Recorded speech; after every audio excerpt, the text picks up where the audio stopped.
Hello, students. This is video number 18 of rotational mechanics, and this will probably be the last video on rotational mechanics. और इसके अंदर जो topic हम discuss करने वाले हैं that is toppling and what does it mean, इसके बारे में बात करते हैं। टॉपलिंग क्या है और फिर उसके बाद मैं आपको एक्सप्लेन करता हूं इसके फिनोमिना को। पहले टॉपलिंग समझे हैं क्या। टॉपलिंग को समझने के लिए पहली बात तो ये कि अगर मैं एक ऐसी चीज ले रहा हूं, आप एक इमेजिन करो, एक अलमीरा बड़ी सी, एक बड़ी अलमीरा आपके घर में बहुत सी होंगी ऐसी अलमीरा, और आपको बोला कि उस अलमीरा को, आपको बोला गया कि उस अलमीरा को उठा के आप रख दो, घसीट के आगे ले जाओ। ठीक है, आपने बहुत बार फील किया होगा ये चीज़। मैं आपको इसको विजुलाइज करवाने की कोशिश करता हूं। एक अलमीरा है जिसको मुझे बोला कि इसको क्या करो, इसको धक्का मार के इधर पहुंचा दो आगे। ठीक है, अब मैं आपको बताता हूं होगा क्या। जब धक्का मारने लगोगे ना, तो आप इतनी बात जरूर अंडरस्टैंड करो कि अगर आप यहां से इसको फोर्स लगाते हो तो इसके आगे जाने की प्रोबेबिलिटी ज्यादा है। ठीक है, वो भी पक्का नहीं है लेकिन ज्यादा है, नीचे से जाने के ज्यादा चांसेस हैं। रादर आप नीचे से ही पुश करोगे। अगर कोई इसको ऊपर से पुश करेगा तो होगा क्या भैया, ये रोटेशनल मोशन में आ जाएगी और रुढ़क जाएगी नीचे इधर से हिंज करके, और ये ऐसे चली जाएगी। तो इस फोर्स के कारण ऐसी मोशन मिलेगी और इस फोर्स के कारण ऐसी मोशन मिलेगी। इसलिए जब हम रिजिड बॉडीज पढ़ते हैं ना, तो line of action of force is also very important. Last video के अंदर भी हमने देखा था कि इंक्लाइंड प्लेन पे जब हम पढ़ रहे थे और एक रोलिंग मोशन को पढ़ा था, तो बाकी दो, ये वाली फोर्स इधर लग रही है, ये वाली फोर्स इधर लग रही है, लेकिन फ्रिक्शन फोर्स यहां लगती थी, इसकी वजह से टॉर्क बना, इन दोनों की वजह से टॉर्क नहीं बनता। जबकि हम इससे पहले जो हम डायनामिक्स पढ़ते हैं ना, ये this is rigid body dynamics. Rigid body dynamics में जो बॉडीज हैं उसकी शेप को, उसकी डायमेंशंस को हम कंसिडर करते हैं। लेकिन लॉज ऑफ मोशन में हम पॉइंट मास डायनामिक्स पढ़ते हैं। तो जब आप पॉइंट बॉडी मानते हो, पॉइंट मास बॉडी मानते हो, तो उसमें आप जब फोर्स लगाते हो तो पॉइंट है, बनाते चाहे आप एक ब्लॉक थे, वहां पे भी आपने ब्लॉक बनाया, लेकिन उस ब्लॉक में मैं आपको याद दिलाता हूं, अगर फोर्स यहां लग रही हो या यहां लग रही हो, वो सारी इधर ही आके इकट्ठी कर देते थे। ये दोनों फोर्स एक ही डायरेक्शन में है। लेकिन यहां पे रिजिड बॉडी डायनामिक्स में आप देख रहे हो, यहां से 10 न्यूटन की फोर्स लगाना और यहां से 10 न्यूटन की फोर्स लगाने में इफेक्ट्स डिफरेंट आ सकते हैं। पहली बात तो ये, जो टॉपिक का नाम मैंने लिखा है टॉपलिंग, इसमें मतलब आपने यही समझना है कि कब ये बॉडी आगे की तरफ ये रोटेशनल मोशन में आ जाएगी। टॉपल करना मतलब वो अलमारी गिर जाएगी एक जगह अटक के। आप फील कर रहे हो, मेरे साथ आप फील करने की कोशिश करो। आप उसको धक्का मार रहे हो और वो अटक जाती है कहीं पे और वो गिर जाती है, यानी friction also plays a role. Friction also plays a role and we will see it later कि फ्रिक्शन ने अपना रोल यहां पे प्ले करना है। तो हम इस बात को अंडरस्टैंड करना हमारे लिए बड़ा इंपॉर्टेंट है। और ज्यादा मैंने अलमीरा की एग्जांपल ही क्यों ली, क्योंकि वो होती लेंथ उसकी बहुत ज्यादा है लेकिन बेस बड़ा कम होता है, और जिन चीजों का बेस कम होता है उनके टॉपल होने के ज्यादा चांसेस होते हैं। आपके घर में एक बड़ा सा कोई टेबल भी होगा, ऐसे करके टेबल होगा बड़ा सा, उसको जब धक्का मारो तो इतनी टेंशन नहीं होती, उसको टॉपल करने के चांसेस रेयर हैं। टॉपल करने के चांसेस, और मैं आपको बताता हूं कि बड़ी बड़ी गाड़ियों, आपने देखा होगा ट्रक्स जो होते हैं ना, बड़े बड़े लोड करके जब चलते हैं तो उनकी हाइट बड़ी ज़्यादा बढ़ जाती है, जब वो भूसा वगैरह उन्होंने अपने ऊपर लोड किया होता है। If you can understand what I am saying, भूसा स्ट्रॉ होता है वो बेसिकली। ठीक है, वो सारा उसको भर के जब जाते हैं तो उस तरह के ट्रक आपको रोड के साइड पे गिरे हुए ज़रूर नजर आएंगे। वो उसको भी हमने इसी वीडियो के अंदर डिस्कस करना है,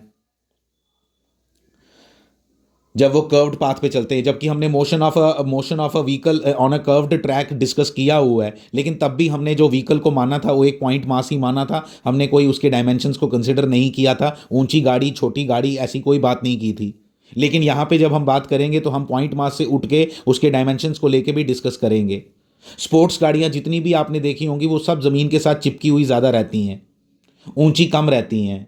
ठीक है, तो अब तो वो तो होगी कहानी की एक हम फील कर पा रहे हैं, हाँ यार वो चिपकी हुई इसलिए रहती हैं कि वो नहीं घूमती होगी, वो जितनी मर्जी कर्व, जितनी मर्जी तेज़ी से कर्व पाथ को क्रॉस कर ले, लेकिन वो घूमेगी नहीं, वो गिरेगी नहीं, लुढ़केगी नहीं।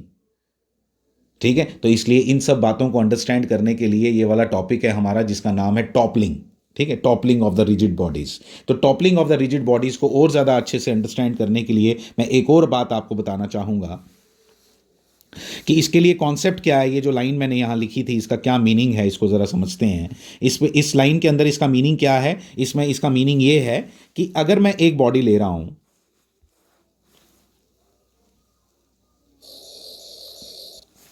कोई एक बॉडी लेता हूँ जैसे ये, इसमें mg फोर्स कहाँ लग रही है, नीचे mg फोर्स यहाँ लग रही है, और इसकी लाइन ऑफ एक्शन क्या होगी mg फोर्स की, ये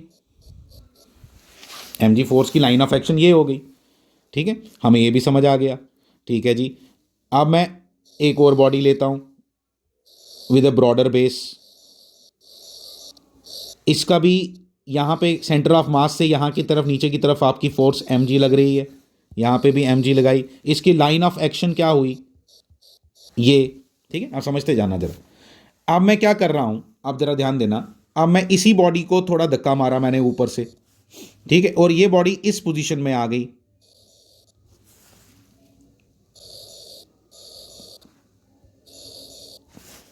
ठीक है, और ये वाली बॉडी भी इसी पोजीशन में आ गई। आप फील करो इन बातों को। हाँ, ये ब्रॉडर बेस वाली गाड़ी, सॉरी गाड़ी नहीं, कोई कोई भी बॉडी। ठीक है, ये ऐसा आ गया जिसका बेस ब्रॉड है। इस केस में आप फील करोगे कि ये इसका सेंटर ऑफ मास था और ये आ गया इसका mg।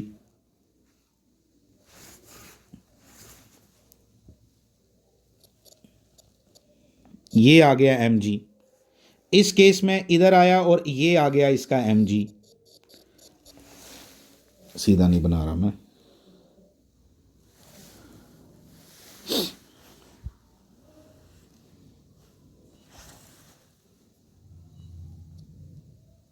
mg बिल्कुल स्ट्रेट नीचे, स्ट्रेट नीचे यहां। ठीक है, ये mg। अब मुझे ये बताना है कि ये इक्विलिब्रियम में है या नहीं है। अगर मुझे ये बताना है, आप ध्यान देना जरा कि ये अब ये मतलब ये यहां को वापस आएगी या यहां को जाएगी, ये किस चीज पे डिपेंड करता है। ठीक है, ये किस चीज पे डिपेंड करता है, ये डिपेंड करता है ये जो मैंने लाइन लिखी है, for equilibrium the line of action of gravity must pass through space. बताओ भाई, बेस से यहां पे भी पास कर रही है, यहां पे भी बेस से पास कर रही है, इसलिए मैं बोलूंगा कि ये दोनों स्टेबल पोजीशन है। और आप खुद फील कर पा रहे हो। अब देखो जरा, मैं एक और इसके आगे की डायग्राम बनाता हूं। इन दोनों केसेस में क्या हुआ कि ये भी इक्विलिब्रियम में, ये भी इक्विलिब्रियम में। फाइन, समझ आ गया। अब मैं आगे बढ़ता हूं और आगे करके आपको ये दिखा रहा हूं कि ये देखो, ये देखो, मैंने और अगर ऐसे कर दिया तो अब आप फील भी कर पा रहे हो। अब ये आना नहीं चाहिए, ये देखो। अब इस बार mg इधर लगेगा। जब इधर mg लगेगा तो इसका क्या मतलब हुआ, इसका मतलब क्या हुआ, इसका मतलब ये हुआ कि इस पर्टिकुलर पोजीशन में ये अब इधर ही गिरेगा 100%, नॉट इन इक्विलिब्रियम। आपने किस सेंस में बोलना है कि mg बेस से पास कर रहा है कि नहीं कर रहा है। The line of action of gravity, the line of action of mg if passes through the base, the body is in equilibrium. और इसका मतलब यह भी बड़ा सिंपल हुआ कि ज्यादा देर तक ज्यादा इक्विलिब्रियम में कौन रहेगा, ब्रॉडर बेस वाला, क्योंकि उसको ज्यादा चांस है यहां से पास होने का बेस से। जिसका बेस छोटा है, जिसका बेस कम है, जिसका बेस कम है, अब एक बहुत कम ले लो जरा, बहुत कम वाला बेस ले लो, आपको खुद ही फील हो जाएगा। बहुत कम बेस, ये लो, ऐसा बहुत कम बेस वाला ले ली हमने अगर एक फिगर। ठीक है, इसका अभी अभी तो खड़ी है ये, तो अभी अभी तो इसका कहां से पास कर रहा है, बेस से। अगर मैं क्या करूं, अगर मैं क्या करूं, अगर मैं इसको ऐसे बना दूं, थोड़ा सा भी टेढ़ा कर दूं इसको, थोड़ा सा भी टेढ़ा, ये मैंने बहुत टेढ़ा कर दिया।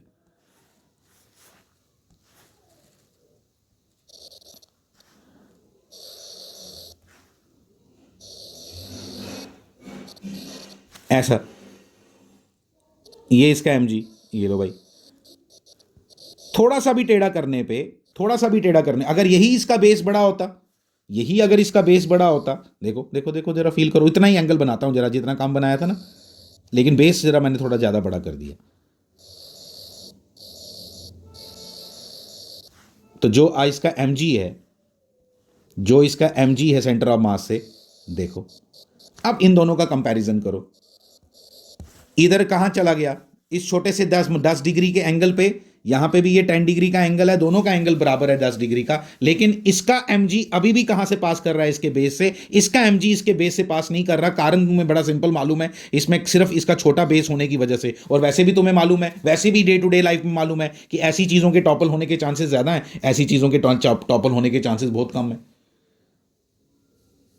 तो ये बात तो आपको क्लियर हो ही गई जो मैंने बतानी थी आपको। This is the interesting part. तो यहां पे इसीलिए ये जो लाइन मैंने लिखी है, दिस इज मोस्ट इंपॉर्टेंट, ये अपने पास आप नोट करके रखोगे। क्या बोला मैंने कि ये जो आपका ये वाली लाइन, क्या, for equilibrium line of action of gravity mg must pass through it's base, must pass through it's base. किसके लिए? इक्विलिब्रियम के लिए। इक्विलिब्रियम के लिए ये पास होना जरूरी है। ये आपकी बात थी जो हमने इसमें बात की। This is the interesting part. Toppling के बारे में थ्योरेटिकली हमने बहुत ज़्यादा बात कर दी। ज़रा एक्चुअल फिजिक्स पे आते हैं और ज़रा फोर्सेस को देखते हैं कि किस तरह से फोर्सेस अप्लाई हो रही होंगी, उसको ज़रा अंडरस्टैंड करने की कोशिश करते हैं इसमें, और फिर इसको डेवलप करते हैं एक कॉन्सेप्ट कि भाई हो क्या रहा है, ये ज़रा अच्छे से समझा दो कि चल क्या रहा है। ये चलने का मतलब हमें ये मीनिंग समझा दो कि किस तरह से ये सब काम चल रहा है। ठीक है, तो उसके लिए हम ज़रा इसको और अंडरस्टैंड करते हैं अच्छे से।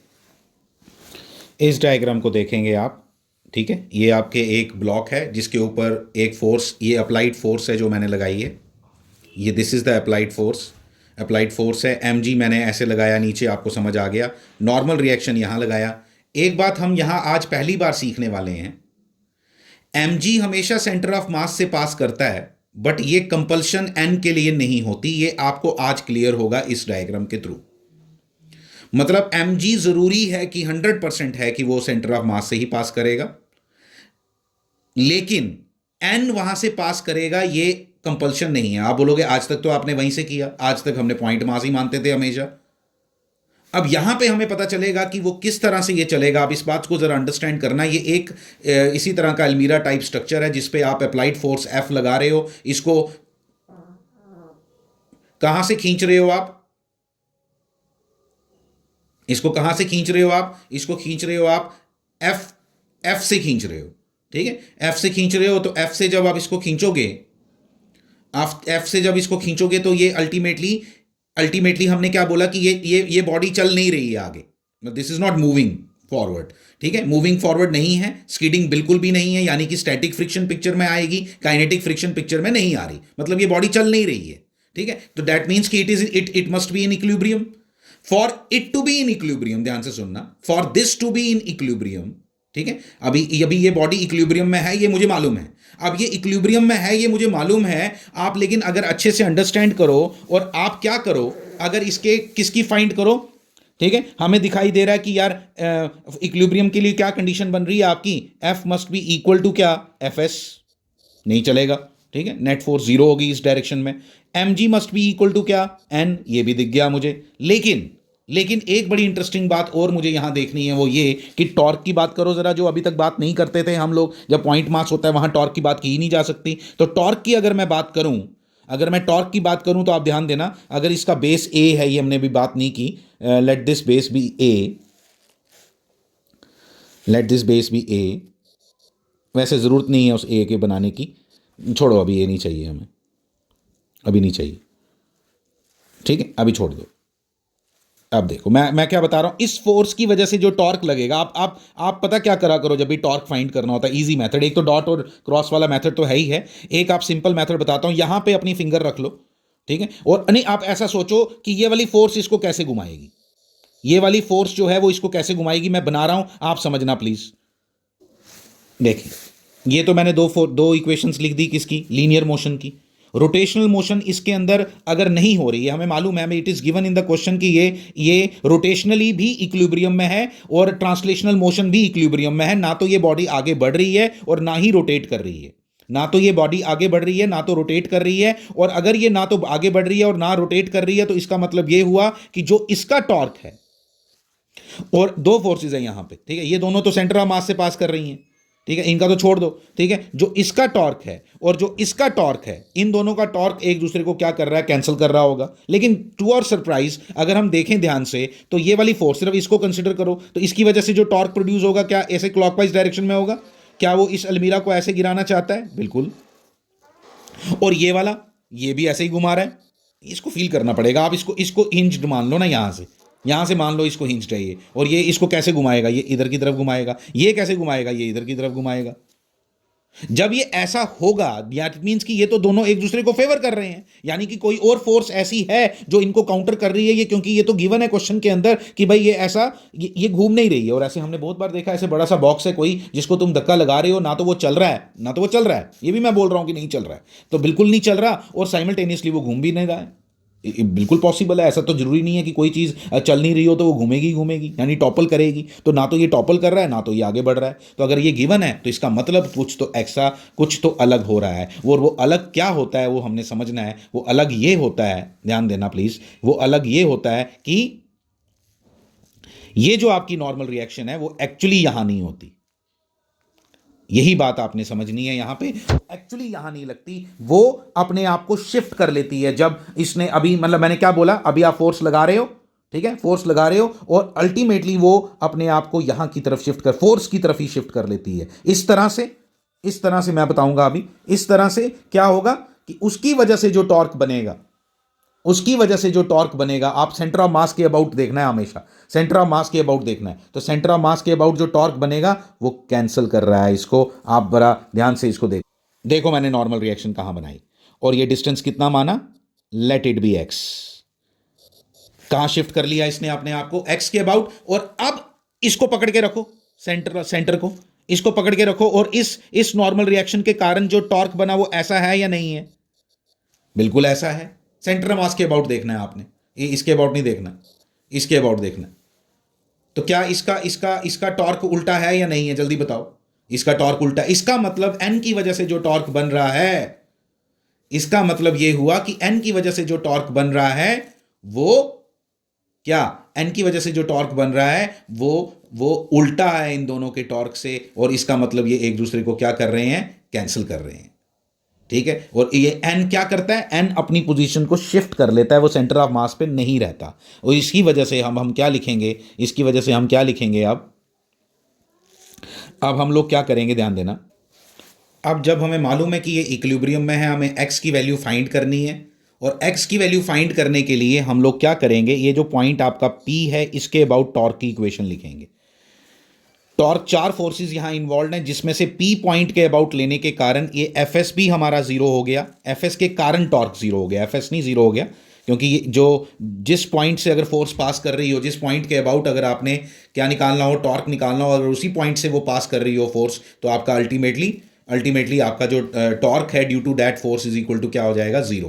तो इसलिए सिर्फ, और एन भी इसी पॉइंट से पास कर रहा है, इसलिए ये भी जीरो हो गया। हमने यही पॉइंट क्यों लिया इक्वेशन लिखने के लिए, क्योंकि इससे हमारी कैलकुलेशन थोड़ी सिंपल हो रही थी, इसलिए हमने इसको लिया। ठीक है, और क्योंकि हमें इसमें ना तो एफ एस का मालूम है ना तो हमें एन का मालूम है, इसलिए हमने क्या किया, एन और एफ एस को कैंसिल करने के लिए पॉइंट पी के अबाउट लिया, और फिर हम लिखेंगे इक्वेशन क्या बनेगी आपकी, आप ध्यान देना जरा। जब इस पॉइंट के अबाउट हम लिखेंगे, तो इस पॉइंट के अबाउट जब लिखेंगे तो आप देखो इस पॉइंट के अबाउट एफ कैसे कर रहा है, इसको एफ क्या कर रहा है, इस पॉइंट के अबाउट, पी पॉइंट के अबाउट देखना, पी पॉइंट के अबाउट एफ के कारण जो टॉर्क है वो ऐसा है, और इसी पॉइंट के अबाउट जब एम जी का निकालेंगे तो वो ऐसा है। ये आपको फील करना पड़ेगा, ये इसके अलावा कुछ नहीं ऑप्शन है आपके पास। आप इसको हाथ से पकड़ के इसको एक फिंगर रखो इसके ऊपर, और सोचो कि ये वाली जो एम जी वाली फोर्स है वो इसको कैसे घुमाएगी, वो बिल्कुल ऐसे घुमाएगी, वो बिल्कुल ऐसे घुमाएगी। बाकी डॉट क्रॉस वाला मेथड तो है ही है, जिसको आप यूज़ कर सकते हो बड़ी इजीली, उसमें आपको आर क्रॉस एफ की डायरेक्शन निकालनी पड़ेगी, फिर वो वाला मेथड है, लेकिन उससे सिंपल ये मेथड है। ये दोनों एक दूसरे को अगेंस्ट हैं, इसलिए मैं लिखूंगा टॉर्क ऑफ, ठीक है, torque of m g is equal to torque of f, applied force f. ठीक है, टॉर्क ऑफ एम जी किसके बराबर होगा, m g into x is equal to torque due to f किसके बराबर होगा, एफ इंटू बी। तो यहां से मुझे किसकी वैल्यू मिल गई, एक्स की, एक्स इज इक्वल टू क्या आ गया, f b upon m g. F b upon m g is a important formula, आपको याद रखना है। इसके ये जो मैंने छोटी सी अभी डिराइव किया, this is f b upon m g, this is the important part, और इसी के बेसिस पे हम कैलकुलेशंस करेंगे। अब आप समझो, अब आप पूछोगे एक क्वेश्चन, सर कि अब आप मुझे बताओ कि ये बॉडी लुढ़केगी कब। ठीक है, ये पता कब लुढ़केगी कि भाई एन की एक लिमिट है, अभी आपने निकाल लिया, ये क्या निकाला, एक्स, तो वो किस किस चीज़ पे डिपेंड कर रहा है, एक तो अप्लाइड फोर्स पे भी डिपेंड कर रहा है और पॉइंट ऑफ एप्लीकेशन पे भी डिपेंड कर रहा है। ठीक है, पॉइंट ऑफ एप्लीकेशन पे भी डिपेंड कर रहा है कि कहाँ पे आप वो पॉइंट फोर्स लगा रहे हो। ठीक है, तो जितने, तो इसलिए इसलिए जब x की वैल्यू, अब मान लो इसका बेस अगर किसके बराबर है, इसका बेस अगर मान लो आप a के बराबर है, इसका बेस अगर मान लो a के बराबर है, और आप फिर अगर इस बात को समझोगे तो मैं बोलूंगा this body will topple, this body will topple, this is very interesting चीज है क्या, this body will topple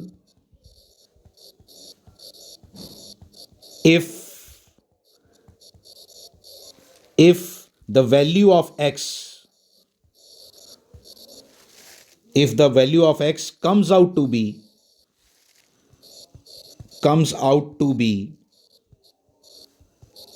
more than,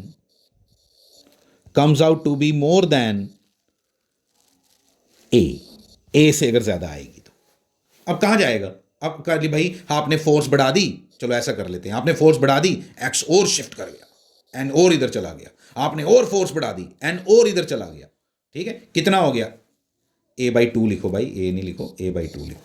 ठीक है, a/2 शिफ्ट कितना, x की वैल्यू a/2 से ज्यादा नहीं हो सकती। अब ये n पूरा x किसके बराबर आ गया, किसके बराबर आ गया n, ये जो n की ये वैल्यू आ गई, ये आपने a/2 शिफ्ट कर लिया उसको, अब आपने फोर्स और बढ़ा दी, अब ये बेचारा कहां जाए, बॉडी के बाहर। अगर बॉडी के बाहर चला गया n तो इसका मतलब बॉडी टॉपल कर जाएगी। That is not practically possible. इसलिए कोई आपसे पूछे कि ये बॉडी टॉपल कब करेगी, उसकी कंडीशन फाइंड कर, तो x की वैल्यू क्या डाल दो, a/2, कहना भाई इससे ज्यादा अगर आपने फोर्स लगा दी तो ये टॉपल कर जाएगी।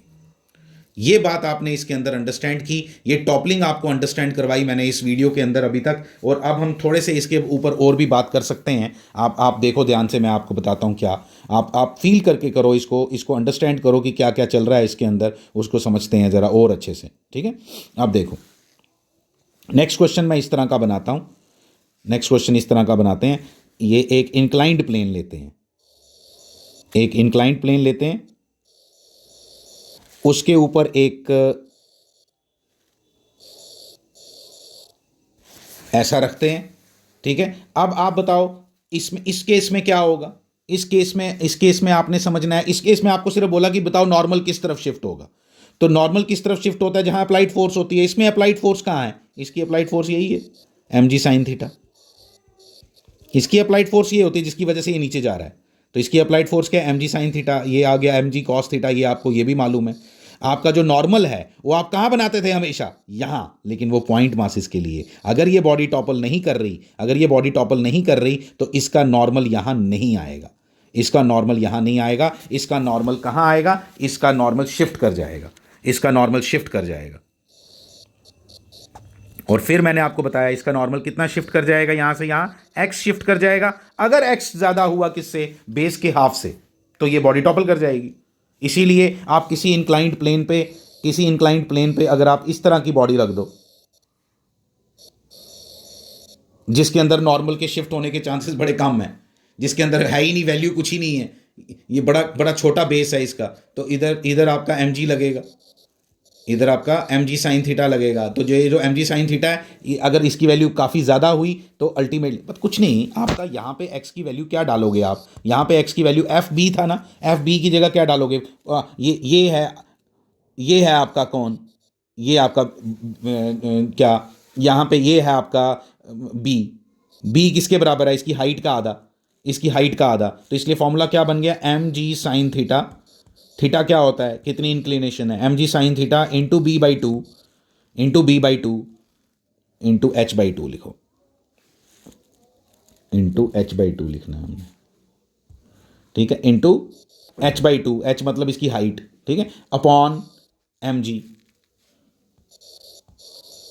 ठीक है, ये इसकी इसमें ये कहानी x की इसकी इस तरह से इसकी वैल्यू निकलेगी, mg cos थीटा आएगा यहाँ। ठीक है, जो नीचे की तरफ फोर्स लग रही होती है। ठीक है, तो अगर x की वैल्यू तुम्हारी इससे ज़्यादा आ गई तो अल्टीमेटली ये टॉपल कर जाएगा। ये बात आपने इसके अंदर अंडरस्टैंड की। ठीक है, एक क्वेश्चन करते हैं और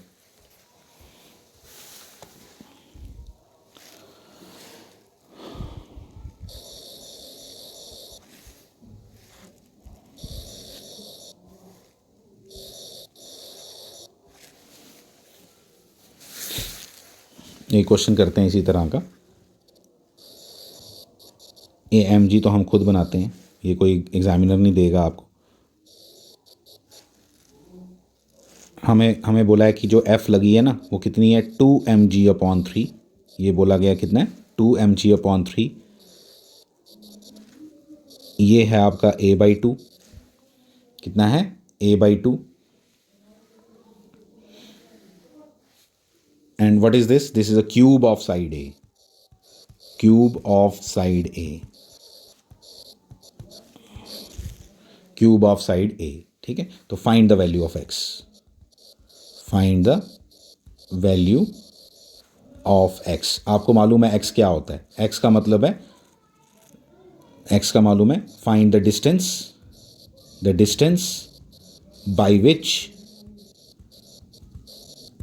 the normal shifts, the normal shifts, normal कितना शिफ्ट कर जाता है। ठीक है, वो आपको मालूम है, एक्स की वैल्यू हमने पहले कर ली हुई है, इसकी वैल्यू निकालनी है। एक्स आपको मालूम है एफ बी अपॉन क्या होता है, f b upon m g होता है। आपको सारी वैल्यूज़ मालूम है, एम जी, एफ़ की वैल्यू डालो, एफ़ की वैल्यू क्या डालोगे, 2/3 m g, 2/3 m g into b, b कितना है, a/2 अपॉन क्या, upon m g, upon m g equal to कितना आ गया, a/3। तो a/3 अमाउंट से वो शिफ्ट कर जाएगा, क्योंकि ये बेस भी इसका a है, क्यूब है ना, तो ये भी a है, ये भी a है, ये भी a है। ठीक है, तो आपका जो नॉर्मल है वो कितना शिफ्ट कर जाएगा, a/3 से। कुछ भी मुश्किल नहीं है इसके अंदर। ठीक है, अब इसमें आपको पूछा गया, इसी क्वेश्चन के अंदर एक और चीज़ पूछी जा सकती थी, इसी क्वेश्चन के अंदर एक और बात पूछी जा सकती है। सेम क्वेश्चन बनाते हैं।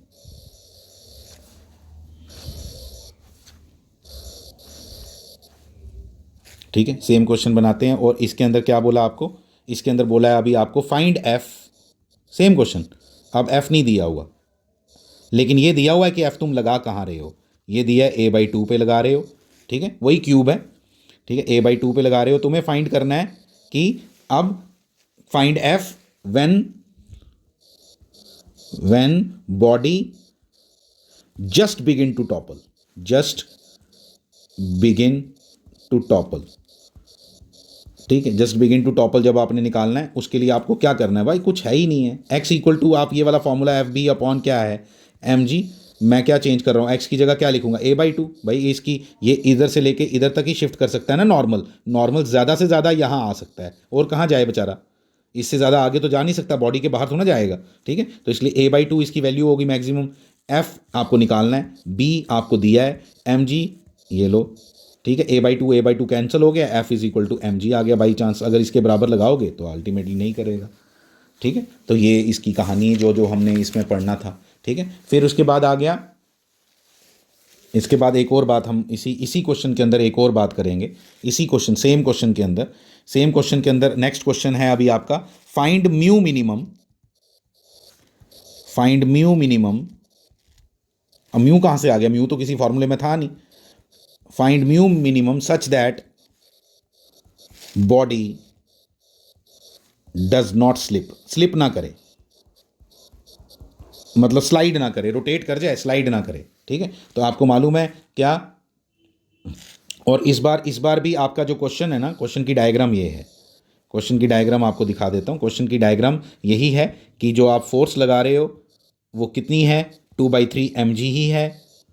ठीक है, आप कितनी हाइट पे लगा रहे हो जी, आप लगा रहे हो जी कितनी हाइट पे, कितना था, a/2 पे लगा रहे हो। ठीक है, आपको ये गिवन है। ठीक है, हमें मालूम, आप पता लगाना है म्यू की बात, तो म्यू की बात पता लगाने के लिए हम लोग क्या करेंगे, म्यू की बात पता लगाने के लिए हम लोग क्या करेंगे, आप देखना क्या करेंगे, हम इस तरह से लिखेंगे x इक्वल टू, ठीक है, वो तो a/3 ही आएगा, क्योंकि पहले हम कैलकुलेट किया कि वो x इक्वल टू a/3 ही आता है। तो x इक्वल टू जैसे ही a/3 आया, हमें मालूम है n equal to M G है। ट्रांसलेशनल मोशन की जब इक्वेशंस हमने लिखी थी उसके अकॉर्डिंग क्या आ गया, n equal to M g. अब ये बॉडी स्लाइड नहीं कर रही है, इसका मतलब जो f है वो किसके बराबर है, वो तो एफ एस के बराबर है। एफ किसके बराबर है, एफ एस के, क्योंकि आपको मालूम है, और आपको मालूम होना चाहिए कि जो एफ है that should not be more than, ठीक है, मतलब F S should not be more than, F S अगर ज़्यादा हो गया किससे, ऐसे नहीं बोलेंगे, ऐसे ठहरे ठहरे ठहरे ठहरे, अब इसको ऐसे लिखो कि जो एफ है उसकी मैक्सिमम पॉसिबल वैल्यू कितनी हो सकती है, that should be less than equal to f s max इसकी मैक्सिमम वैल्यू है जब तक ये स्लाइड नहीं करेगा। बड़ा सिंपल सा क्वेश्चन है ये, ऐसे ही है। 2/3 mg 2/3 mg less than equal to क्या, म्यू एम जी। ठीक है, तो आपका अल्टीमेटली क्या आ गया, mu should be greater than equal to 2/3। तो अगर आपको म्यू मिनिमम पूछा हुआ तो mu minimum is equal to क्या बन गया, 2/3। म्यू मिनिमम इक्वल टू 2/3 बन गया, कुछ भी मुश्किल नहीं है इसके अंदर। ठीक है, अब आगे बढ़ते हैं, आगे पता क्या है कहानी इसकी, आगे है अभी हम बात करने लगे हैं उसी कर्व्ड मोशन की जो हमने पहले भी आपके साथ डिस्कस की थी। कौन सी, vehicle on a curved path, और उसमें टॉपलिंग का क्या है स्टोरी, उसके लेके बात करेंगे। ये गाड़ी एक कहाँ चल रही है, ये गाड़ी चल रही है एक कर्व्ड ट्रैक पे, ये पहले भी हम बात की हुई है। इस पे जो फोर्सेस लग रही हैं उनके ऊपर ज़रा बात कर लें। एक तो इसका mg, ठीक है जी, mg। फिर उसके बाद जिसके साथ जहाँ जहाँ कॉन्टैक्ट है, कहाँ पे कॉन्टैक्ट है, कहाँ पे कॉन्टैक्ट है, ये लो, ये आ गया आपका एक नॉर्मल n1, ये आ गया दूसरा नॉर्मल n2। ठीक है, फिर एक सेंट्रीफ्यूगल फोर्स लगेगी बाहर की तरफ, मालूम है आपको, क्या नाम, क्या लिखते हैं उसको, mv² upon r। What is r, r is the radius, r is the radius, ये कैपिटल R, ये रेडियस है आपका। ठीक है, और कौन सी फोर्सेस हैं, और भी फोर्सेस हैं दो, कौन सी फोर्सेस हैं, और फ्रिक्शन भी लगेगी यहाँ, ये यहाँ पे फ्रिक्शन लगेगी, यहाँ पे भी फ्रिक्शन लगेगी। ठीक है, ये आ गया आपका F1 और यहाँ पे आएगी F2। आपको मालूम है ये सब मैंने पहले भी बना के दिया हुआ है, जिसको वो नहीं पता वो ये भी नहीं कर पाएगा। ये टॉपलिंग की बात कर रहे हैं, टॉपलिंग के लिए कंडीशंस ड्राइव कर रहे हैं अभी हम। ठीक है, एक दो चीज़ें और भी गिवन है इसमें, क्या क्या गिवन है कि ये इसका सेंटर ऑफ मास जो है वो कितनी ऊपर है अपने टायरों से, यानी एच, ये सबसे इंपॉर्टेंट रोल प्ले करता है, आपको मालूम होना चाहिए। वैसे ही मैंने बताया था ऊंची गाड़ी के ज़्यादा चांसेस हैं घूमने के। ठीक है, और इन दो टायर्स के बीच का जो डिस्टेंस है वो कितना है, जो टायर्स के दो का बीच, और टायर हम यही मान के चलेंगे एंड में लगे हैं बिल्कुल, हाँ मतलब बिल्कुल इधर हैं। ठीक है, इन दोनों के बीच का डिस्टेंस कितना है, 2r मान रहे हैं, 2r। ठीक है, और इसको अब पूरा हम डिराइव करेंगे, देखना कैसे, देखना। ठीक है, समझना है आपने, इसको समझना इंपॉर्टेंट है। क्या, पहली बात तो n1 plus n2 equal to mg, ये ट्रांसलेशनल मोशन की इक्वेशंस हम पहले लिखते हैं, this is equal to mg, पहली बात ये आ गई। फिर f1 plus f2 is equal to mv² upon r, ये आपकी दूसरी इक्वेशन आ गई। ठीक है, दूसरी इक्वेशन आ गई। फिर उसके बाद हम टॉर्क की इक्वेशंस लिखना चाहते हैं। टॉर्क की इक्वेशन जब हम लिखेंगे तो बड़े आराम से प्लीज़ लिखना और ज़रा इसको अंडरस्टैंड करना अच्छे से। टॉर्क जब हम कभी लिखेंगे तो टॉर्क जब लिखने लगे हैं तो देखना, चार फोर्सेस, ये वाली इस पॉइंट पे हम टॉर्क लिखेंगे सेंटर ऑफ मास पे। और जब टॉर्क लिखेंगे आप बड़े अच्छे से देखोगे, मैं आपको बताता हूँ। n1 के लिए टॉर्क कैसा होगा, ऐसा। n2 के लिए टॉर्क कैसा होगा, ऐसा, ध्यान देना। f1 का टॉर्क कैसा होगा, ऐसा। f2 का टॉर्क कैसा होगा, ऐसा। ठीक है, तो सिर्फ n2 का टॉर्क जो है वो उल्टा है, बाकी सबका टॉर्क इक्वल है। ठीक है, इक्वल नहीं है, सेम डायरेक्शन का है, इसलिए हम लिखेंगे torque of n1 plus torque of f1 plus torque of f2 is equal to torque of n2। ये हमने इधर से ये इक्वेशन लिखी। अब लिखते हैं टॉर्क ऑफ n1 किसके बराबर होगा, टॉर्क ऑफ n1 होगा n1 इंटू आर। f1 का टॉर्क किसके बराबर होगा, f1 इंटू एच, देखते जाओ देखते जाओ, f1 इंटू एच प्लस आना चाहिए अभी, और ये f2 into h is equal to n2 into r. ये सारी इक्वेशंस हमने लिख ली। फिर उसके बाद जब इसको कंबाइन करना इक्वेशंस को, कैलकुलेशंस देखते जाना। अभी क्या बना, क्या बना, यहाँ से f1 प्लस f2 कॉमन लिया, f1 प्लस f2 कॉमन लिया h। ठीक है, h इक्वल टू क्या बना, इक्वल टू बना equal to n2 minus n1, n2 minus n1 into r. तो यहाँ से हमें क्या पता चला, ये आ गया n2 minus n1 equal to, n2 minus n1 की इक्वेशन निकाली, n2 minus n1 is equal to f1 plus f2 upon R, f1 plus f2 upon, कुछ गड़बड़ की, हाँ h अपॉन आर, h भी आएगा और r आएगा, और ये आपकी इक्वेशन बन गई एक फर्स्ट। ठीक है, इसको लिख दो फर्स्ट। फिर इसके आगे दूसरी इक्वेशन आपको यहाँ से ये जो इक्वेशन, ये 1 नहीं लिखना, इसको 3 लिख दो, इस इक्वेशन को 3 लिख दो, ये 3 आ गई। अब इक्वेशन नंबर 1 से हम लिख रहे हैं, इक्वेशन नंबर 1 क्या कह रही थी, n1 प्लस n2, आपने देखा क्या, n1 प्लस n2, मैं जानबूझ के इधर मैंने ऊपर लिख दिया n2 माइनस n1, तो इसलिए मैंने क्या लिखा, n2 plus n1, n1 plus n2 एक ही बात है। फर्स्ट इक्वेशन इक्वल टू क्या लिखी थी आपने,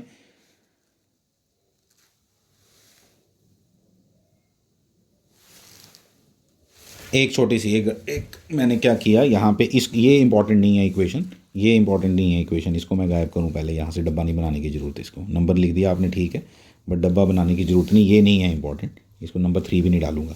इससे पहले मैं क्या लिखूंगा, इससे पहले मैं लिखूंगा n2 minus n1 equal to जो f1 प्लस f2 है ना, इसकी जगह लिख दूंगा mv² upon r, mv² upon r। अब देखो इस r और उस r में फ़र्क है, ये गड़बड़ नहीं कर देना, तो mv² अपॉन r इधर भी आया और ये h आ गया, ये मेरी इक्वेशन बनी फर्स्ट, जो मेरे को आगे काम आएगी, इसको लिख दिया मैंने थर्ड, ठीक है। फिर क्या करने वाले हो, फिर आप एक इक्वेशन मैंने आपको बताया, फर्स्ट इक्वेशन क्या है आपकी, n2 plus n1 is equal to mg है, ये आपकी सेकेंड इक्वेशन है, ठीक है,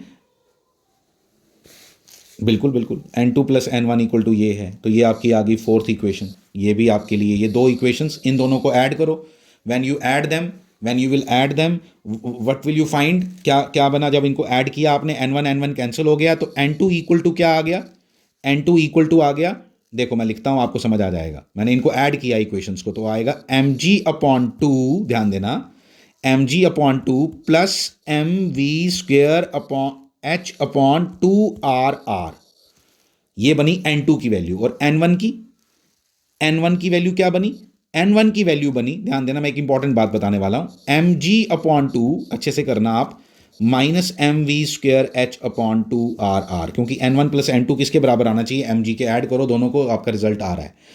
n1 जो आया वो कम आया किससे, n2 से, ये समझने वाली बात है इसमें, n1 जो आया वो कम आया किससे, n2 से।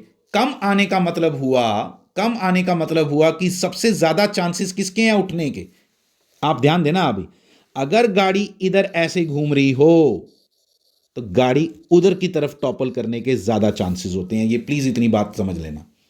गाड़ी अगर ऐसे घूम रही हो, मैं दोबारा बना देता हूं यहां, अगर आपकी गाड़ी यहां से यहां जा रही है तो वो लुढ़कती इधर है, क्यों लुढ़कती है, अभी प्रूव किया हमने, n1 की वैल्यू कम आती है n2 से, पूरा डिराइव कर दिया अभी हमने, पूरा का पूरा ड्राइव कर दिया, और अब आपको बोलेगा भाई लुढ़कनी नहीं चाहिए मेरी गाड़ी, बता मुझे मैं करूं क्या, मेरी ये हाइट है, ये सब कुछ है, बता मेरी गाड़ी लुढ़के ना, इसके लिए मैं करूं क्या, तो तुमने बोल देना है n1 इक्वल टू 0 डाल दे, n1 जब 0 होता है तब गाड़ी लुढ़कती है, कंडीशन फॉर टॉपलिंग, ये कंडीशन होगी टॉपल करने की, जो मैं बिल्कुल नहीं चाहता गाड़ी के केस में, ऑब्वियसली कंडीशन फॉर टॉपलिंग कि n1 अगर 0 हो जाएगा तो गाड़ी टॉपल कर जाएगी, ये मैं बोल रहा हूं, कंडीशन फॉर टॉपलिंग। तो इसके लिए क्या बना, n1 इक्वल टू 0 जब तुमने डाला तो mg upon 2 is equal to क्या आ गया, mv² h अपॉन 2r आ गया, तो यहां से आपको v की वैल्यू मिल गई, तो v² should be equal to g